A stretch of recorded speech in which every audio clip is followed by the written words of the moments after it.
नमस्कार डॉक्टर साहब, आप सबका फिर से स्वागत है।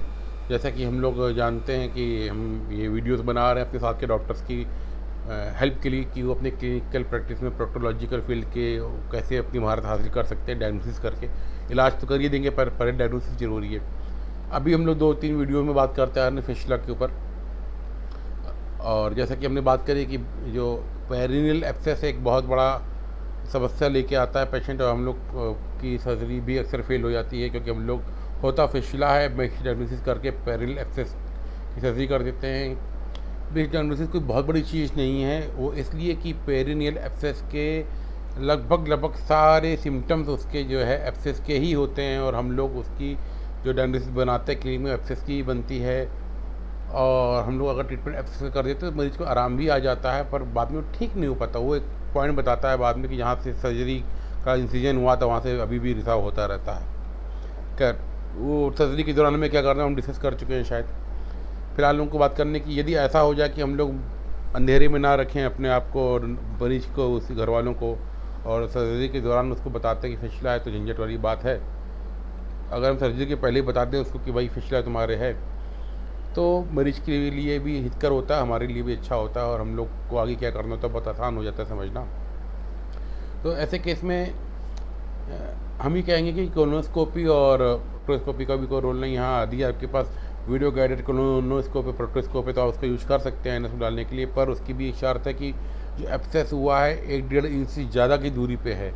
यदि 1-1.5 इंच 2 इंच की दूरी पे अगर एब्सेस बन रहा है एनएस से, तो हमको उसमें कोई भी चीज़ एनएस में इंसर्ट नहीं करनी। कोलोनोस्कोप, वीडियो प्रोक्टोस्कोप या फिंगर कुछ भी इंसर्ट मत करिए। ऐसे केस में मरीज़ की तकलीफ बढ़ जाएगी, आप क्लिनिक में भी मरीज़ को फिर बाद में एनालिसिस लेके संभाल नहीं पाएंगे। तो अगर 1-2 इंच की दूरी पे तो कुछ नहीं करना है। यदि 2 इंच 3 इंच से ज़्यादा की दूरी पे है तो आप भी कर सकते हैं कि यदि आपका वीडियो गाइडेड है तो आप उसको यूज़ करिए कोलोनोस्कोप या प्रोक्टोस्कोप का। पर सबसे आसान तरीका है कि आप फिंगर यूज करें। याद रखें कि जो मेटल के या फाइबर वाले जो हमारे कन्वेंशनल प्रोक्टोस्कोप जो आते हैं कोन शेप के, उनका यूज़ नहीं करना है, वो तकलीफ बढ़ाएंगे पेशेंट के। ऐसे पेशेंट में क्या आप फिंगर डालिए, एनएस के अंदर फिंगर डालिए, एब्सेस के पैरेलल एरिया में जो आप फिंगर को अपने गोल गोल घुमाएंगे, एनएस के अंदर गोल गोल घुमाएंगे, ऐसे करके लुब्रिकेशन होने के बाद में फिंगर में, तब आपको एक एनल क्रिप्ट एहसास दे जाएगी जो कि इन्फ्लेम्ड होगी। पेशेंट को याद रखेंगे 2 इंच से ज़्यादा दूरी पे अगर एब्सेस बन रहा है तो बहुत कॉमन ऐसा होगा कि उसको एब्सेस में तो पेन होगा, पर एनएस से फिंगर डालते हुए पेन नहीं होगा ज़्यादा, बशर्ते कि उसके फिशर ना हो। तो यदि फिशर आपको नज़र आ जाता है तो कभी भी फिंगर विंगर कुछ में डालिए उसके। पर यदि आप देखते हैं कि इसके फिशर नहीं है और उसके एनएस में पेन नहीं है, दूरी पे पेन है, तो आप फिंगर डालिए, अंदर फिंगर को घुमाएंगे, और तब आपको जो इन्फ्लेम्ड एनल क्रिप्ट जो अपनी उंगली में साथ देगी उसको अगर आप दबाते हैं तो या तो आपकी फिंगर के ऊपर पास आ जाएगा, जिसको आप निकाल के देख सकते हैं बार बार में फिंगर पर।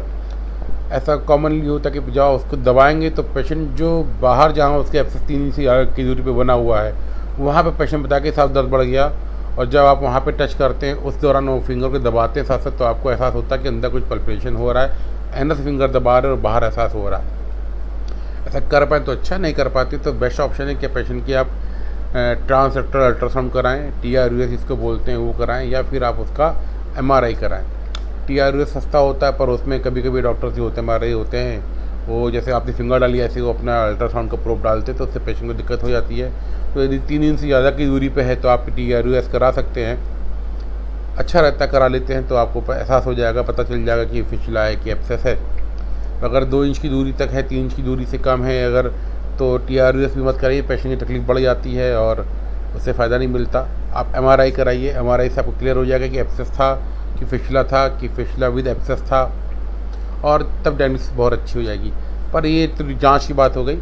सबसे पहली बात जो हमने कही, यदि 3 इंच से ज़्यादा की दूरी पे है तो आप मान के चलिए कि उसके वो फिशला जो है अंदर फिंगर डालने से आप कंफर्म कर सकते हैं। और यदि 3 इंच से दूरी पे ज़्यादा पे नहीं है तो आप मान के चलिए 99% केस में वो फिशला है, एब्सेस नहीं है, और वो मिमिक्री कर रहा है। क्योंकि ऐसा क्यों हो रहा है वो समझिए। अंदर हमारी एनल क्रिप्ट में इन्फेक्शन हुआ, वो इन्फेक्शन फैला, वो ट्रैक बढ़ा बाहर हमारी हिप की ओर, पेरिएनियल एरिया की ओर बढ़ी, लेकिन हमारी पेरिएनियल एरिया की और हिप की स्किन काफ़ी मोटी होती है, थिक होती है, और उसको फाड़ नहीं पा रही होती है। अंदर पस क्रिएट हो रहा है, वो चाह रहा है कि हम उसको फाड़ के बाहर निकल जाएं, पर क्योंकि खाल मोटी है हमारी और चिमड़ी खाल होती है, काफ़ी समय ले लेती है। यदि आप पंचर करेंगे कभी तो आपको एहसास होगा कि वो खाल दबती पर पंचर देर में होती है, पहले दबती है। प्लस ड्रेन करने के बाद यदि आपको लगता है कि फिसला नहीं था, सिंपल एब्सेस था, तो आप एब्सेस के छोड़ दीजिए एब्सेस करके।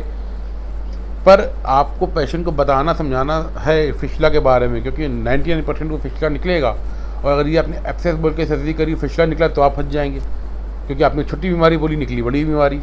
पर यदि आप बड़ी बीमारी फिसला बोल के सर्जरी करते हो, निकलता एब्सेस है, तो कम से कम आपके ऊपर कोई पाप नहीं लगता। आप मरीज को बोल सकते हैं, भाई देखो हमको फिसला लग रहा था, आपने छोटी बीमारी निकली, तो अच्छी बात है, जल्दी ठीक हो जाओगे। जहाँ 15 दिन की बात थी वहाँ 5 दिन की बात हो जाएगी।